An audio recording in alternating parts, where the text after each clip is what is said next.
Hola, mi nombre es Gaby Goitía, soy bordadora y la creadora de Tejiendo Raíces. Además de crear, imparto clases. Soy cofundadora del Club de Bordado Argentina y desde hace años exploro el mundo textil. Todos podemos crear, pero lo que nos hace especiales es la mirada con la que creamos. Vengo del palo de las ciencias naturales, así que me inspiran principalmente los elementos botánicos. Suelo decir que soy una antropóloga que ilustra y borda. Siento que la mano y la aguja son una misma cosa.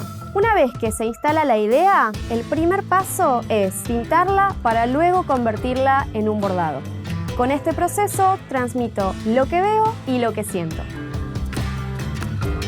En este curso de doméstica te enseñaré a diseñar desde cero un bordado a partir de una ilustración.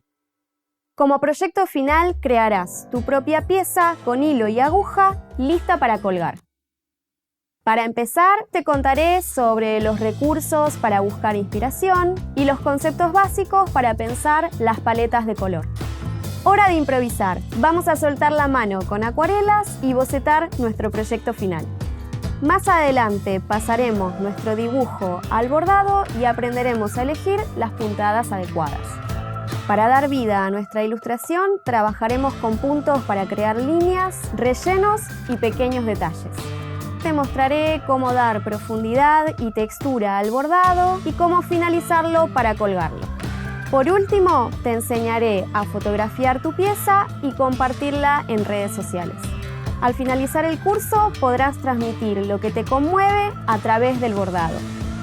No es necesario tener conocimientos previos para hacer el curso.